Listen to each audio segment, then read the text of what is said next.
ठीक है, वाक्य के भेद। और आपके जो सिलेबस में है वो है अर्थ की दृष्टि से वाक्य के भेद। तो वाक्य किसे कहते हैं? एक शब्द का एक व्यवस्थित समूह जिसका कोई अर्थ निकलता हो वह वाक्य कहलाता है। ठीक है, शब्द का व्यवस्थित समूह, उसके साथ साथ और क्या अनिवार्यता होनी चाहिए किसी वाक्य में? जिसका कोई अर्थ ठीक निकलता है, हो। अर्थ निकल गया। सार्थक पदों का समूह। ठीक है, एक तो पद जो है वो सारे सार्थक होने चाहिए।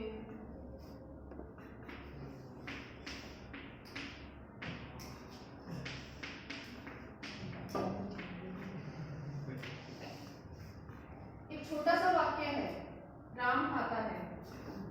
ठीक है, अब इसमें तीन शब्द आए हैं, राम, खाता और है। अगर मैं यहाँ पर राम के स्थान पर शब्द परिवर्तन करूं, हम वाक्य की बात कर रहे हैं,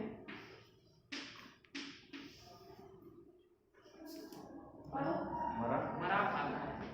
क्या कुछ अटपटा सा हुआ? यस मरा क्या कोई किसी का नाम रखता है? नहीं। अरे मरे हुए को कहते हैं वो ठीक है, लेकिन मरा कोई किसी का नाम नहीं रखता। अगर मैं इसको परिवर्तित करूं,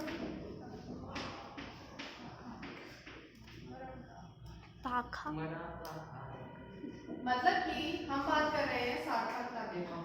शब्दों का व्यवस्थित क्रम होना चाहिए। अब व्यवस्थित क्रम की बात करते हैं।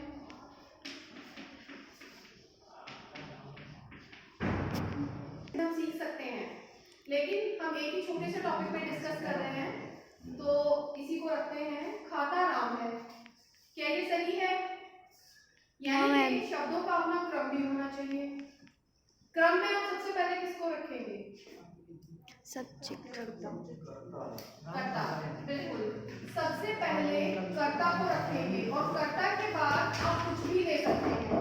कर्ता के बाद कर्म भी आ सकता है, कर्म के बिना भी वाक्य बनता है, तो कर्ता के बाद क्रिया भी हो सकती है।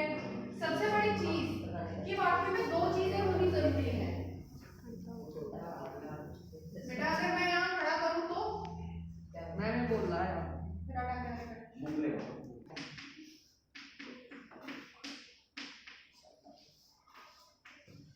क्या ये अपने आप में पूर्ण वाक्य है? गई वैसे एक टाइप से सीता जाती है। हाँ ठीक है, सीता जाती है, इसमें क्या बुराई है? आपको मीनिंग समझ आ रहा है? सीता गई, वो कहाँ गई, क्यों गई, किस लिए गई, हम कुछ नहीं कर रहे। सबसे छोटा वाक्य क्या हो सकता है? सिर्फ यही कि उसमें कर्ता हो और क्रिया हो। दो चीजें वाक्य को बनाने के लिए अनिवार्य है। सिंगल एक चीज से वाक्य कभी नहीं बनेगा। तो हम बात कर रहे हैं दो चीजों की, हमने कर्ता भी लिया और क्रिया भी। बिना क्रिया के वाक्य पूरा नहीं होगा। इसके बाद आप उसमें कर्म रखें या किसी और चीज का उसमें साथ हो तो बहुत अच्छा है। जैसे सीता दी थी,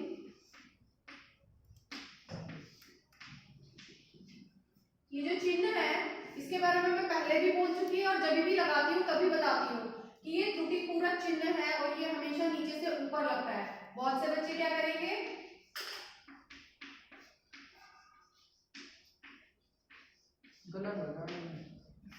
हाँ बिल्कुल गलत है, लेकिन वो करने वाले ना तुम ही हो, कोई और नहीं आता।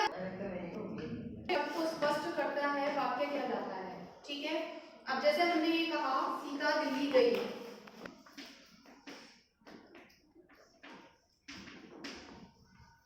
पद समूह किसे कहेंगे? मैं बता चुकी थी वैसे पद के बारे में। पद क्या है?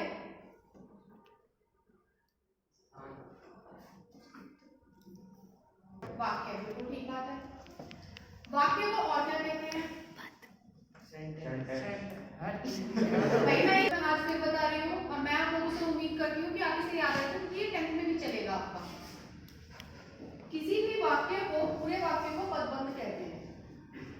पदबंध, पदों से बंधा हुआ। और पद किसे कहेंगे?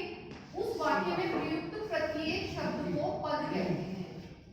प्रत्येक शब्द पद कहलाता है, इसीलिए पदबंध, पदों से बंधा हुआ, इसलिए उसको पदबंध कहते हैं। अब मैंने आपको कॉपी पेन निकालने के लिए बोला था ना, फटाफट नोट कर लो इस चीज को।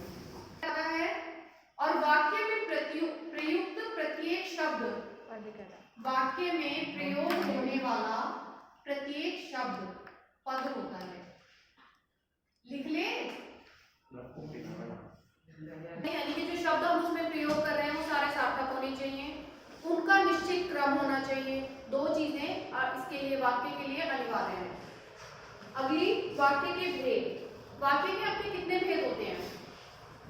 आपके आते हैं दो प्रकार से, एक तो अर्थ की दृष्टि से जो हम अब पढ़ेंगे, और दूसरे आते हैं संरचना की दृष्टि से, बनावट की दृष्टि से। लेकिन आपके सिलेबस में है अर्थ की दृष्टि वाले, तो हम वही करेंगे। मेन रूप से ये विधानवाचक आया है क्या?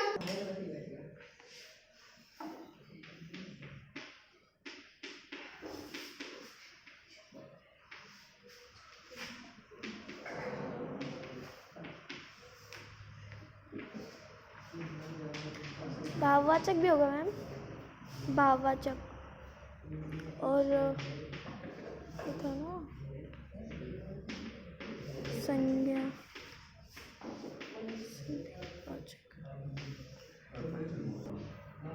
संख्यावाचक, ऐसा क्यों लेकिन?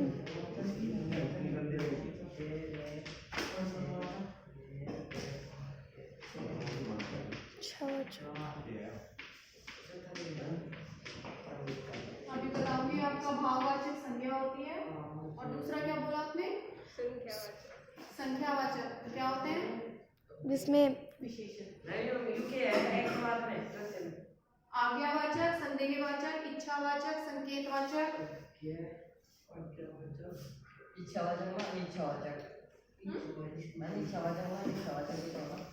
इच्छा किसी चीज की करने की भावना। मैम इसके अंदर भी तो दो पार्ट है। नहीं, ये वो वाला नहीं। आपकी जरूरी चुप हो जाओ।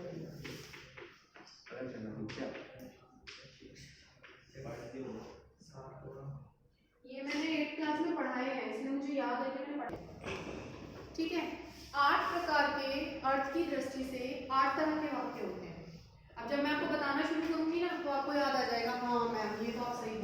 सबसे पहले विधानवाचक। विधानवाचक का मतलब होता है प्राकृतिक नियम के अनुसार। विधि या विधान किसे कहते हैं? नियम को। विधान के यानी कि नियम के अनुसार जो वाक्य सत्य है। सूरज पूरब से निकलता है, इसमें हम कोई चेंज कर सकते हैं? बारिश हो रही है, कोई भी वाक्य विधानवाचक वाक्य हो सकता है। छात्र मन लगाकर पढ़ते हैं, विधानवाचक वाक्य हो सकता है। भाई पढ़ रहे हैं, कोई झूठ तो नहीं है, कुछ गलत तो नहीं है इसमें।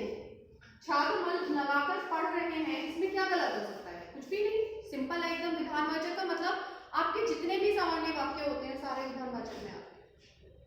राम खाना खाता है, सीता गाती है, लड़की नाच रही है, लड़का गा रहा है, कुछ भी सब विधानवाचक है। दूसरा निषेधवाचक। निषेध का मतलब निषेध, जैसे किसी चीज को मना ना, मनाई, ये सारे जो शब्द होते हैं ये आते हैं आपके निषेध में। मैंने आपको कहा छात्र मन लगाकर पढ़ते हैं, अगर मैं इसको निषेधवाचक वाक्य में परिवर्तित करने के लिए कहूँ तो क्या आएगा? बिल्कुल शब्द का प्रयोग मत करो, खाली नहीं से काम चल जाएगा। ठीक है, वाक्य को परिवर्तित करते समय आप ध्यान रखिए कि कम से कम उसमें परिवर्तन हो। बात हमारी वही रहे, लेकिन जो वाक्य परिवर्तन करने का तरीका है वो ऐसा हो कि हम कम से कम शब्दों की हेरफेर के साथ उस वाक्य को परिवर्तित कर सकें। निषेधवाचक हो गया, छात्र मन लगाकर नहीं पढ़ते हैं। तीसरा प्रश्नवाचक, खुद ही बता दोगे अब तो? जिसमें क्वेश्चंस पूछे जाए। जिसमें प्रश्न पूछा जाए। क्या छात्र मन लगाकर पढ़ते हैं? एकदम सिंपल है, एग्जाम्पल चाहो तो साथ साथ लिखते चलो एक एक इसके सामने। अगला आज्ञावाचक, किसी भी काम के लिए आज्ञा देना। जैसे मैं आप लोगों को कहूँ मन लगाकर पढ़ो, क्या मैं आज्ञा दे रही हूँ? मैं आप लोगों को काम करने के लिए कह रही हूँ। आप लोगों ने क्रियाएं पढ़ी होंगी तो उसमें एक प्रेरणार्थक क्रिया भी आती है। हाँ, प्रेरणा देना कि वो उससे वो काम, लेकिन उसमें क्या होता है? उसमें होता है कि वो काम करवाता है। यहाँ पर सिर्फ आज्ञा दी जा रही है, आप कर रहे हैं नहीं कर रहे हैं वो आपकी चॉइस है। मैं आपको कहूँ क्लास के बाहर जाओ, तो ये मेरी आज्ञा है। आगे आपका है कि आप जाएंगे नहीं जाएंगे, वो बात अलग है। चौथा आया संदेहवाचक। संदेह का मतलब संशय जैसे करना। वहाँ पर कोई संशय, डाउट, शक, ठीक है ना। तो कोई वहां है, शायद। शायद शब्द का प्रयोग हो। जैसे हम इसी सेंटेंस को अपने कंटिन्यू करते हैं, छात्र मन लगाकर पढ़ते हैं, शायद छात्र मन लगाकर पढ़ते हैं, है की जगह हो जाएगा, क्योंकि हम यहाँ डाउट में हैं, हमें नहीं पता हो क्या रहा है, क्रिया भूतकाल की है या वर्तमान काल की या भविष्य की, हम इसके बारे में संदिग्ध हैं। इच्छावाचक, जिसमें इच्छा हो, जिसमें इच्छा हो। अब इच्छा कैसे होगी? जैसे बच्चे मतलब चाहते हैं, नहीं, मुझे मन लगाकर पढ़ना है। मुझे मन लगाकर पढ़ना है, ये तो नॉर्मल आपका विधानवाचक वाक्य हो जाएगा। प्रार्थना करके फिर काश। काश, हर किसी शब्द का अपना महत्व होता है। जब हम इच्छा करते हैं तो उसमें काश का प्रयोग किया जाता है। अभी हमने इससे पहले प्रयोग किया संदेह का, संदेह में शायद शब्द का प्रयोग किया जाता है। तो इसी तरह अब क्योंकि हम इच्छा की बात कर रहे हैं तो हम कहेंगे काश छात्र मन लगाकर पढ़ेंगे, हम यहाँ पर इच्छा कर रहे हैं। अगला आपका आया संकेत। संकेत करना किसी चीज की तरफ। वैसे तो संकेत का मतलब इशारा होता है, अब हम इशारे से तो कहेंगे नहीं। तो वाक्य में संकेत का मतलब होता है किसी शब्द के साथ दो जगह जोड़ा हुआ। जैसे आपने संबंध कारक भी पढ़े हैं, उसमें काकी के संबंध आता है ना आपस में, इनमें भी दो शब्दों में संबंध आता है। कैसे आता है? ऊपर नीचे। यदि छात्र मन लगाकर पढ़ते तो अवश्य पास हो जाते। यदि आप मन लगाकर ये कार्य करो तो सफलता अवश्य मिलेगी। तो यदि का संबंध तो के साथ है, तो ये कौन सा हो गया आपका? संकेतवाचक। अंतिम कौन सा? विषम्य बोधक। विस्मय आदि वाचक। विस्मय आदि बोधक चिन्ह आप जानते हैं? हाँ बोलो। इसमें मैम कोई भी वाक्य में बिल्कुल ऐसे दिल से नहीं दिया। बोधक चिन्ह होना चाहिए, बात दिल से निकलनी चाहिए, उसमें शोक हर्ष कुछ भी हो सकता है। तो हम प्रयोग कर सकते हैं वह छात्र मन लगाकर पढ़ते हैं, वह शब्द का हमने प्रयोग किया और ये चिन्ह लगा। आगे आपका वाक्य वैसे ही आ गया। वहां से हमें क्या मिला? वह कौन से उसका बोध कराता है? प्रसन्न, खुशी, खुशी का। प्रसन्नता। वह का मतलब है प्रसन्नता का बोध कराना। अगर मैं यहाँ पर वाक्य परिवर्तित करती हूँ तो दुख का। ये दुख का है। अब जरा वाक्य कंप्लीट करके कौन बताएगा मुझे? नहीं, हम जिस वाक्य पर हैं अपने वाक्य में चेंज। ओह, ये छात्र मन लगाकर नहीं पढ़ते। हाँ, हमने साथ साथ जिसमें आदिवाचक इसमें परिवर्तन करने के साथ साथ इसे निषेधात्मक भी कर दिया। हमें दुख कब होगा? जबकि छात्र मन लगाकर नहीं पढ़ेंगे। हम अभी तो तारीफ कर रहे थे, वह छात्र मन लगाकर पढ़ते हैं, तो हमें इस चीज की तो खुशी है ना कि वो मन लगाकर पढ़ रहे हैं। अब हम दुख तो नहीं मना सकते कि छात्र मन लगाकर पढ़ रहे हैं, इस बात से तो किसी को दुख नहीं होगा। तो दुख कब होगा? जब वो निषेध में चला जाएगा। वाक्य की समझ आए आपको सारे पे? 8 ही हैं इस चैप्टर में, इससे ज्यादा कुछ नहीं है। और मैम दुख के लिए क्या लगेगा इसमें? ये ओह, अरे भी आश्चर्य के लिए आता है, ठीक है ना। ये बहुत सारे हैं। लास्ट टाइम जब इसमें आदिबोधक चिन्ह पढ़ाए थे, मेरे ख्याल ये भी 8 है, जितना मुझे ध्यान है। पिछले साल पढ़े थे तो याद होंगे आप लोगों को भी। कुछ नहीं याद रहता। चलो ठीक है।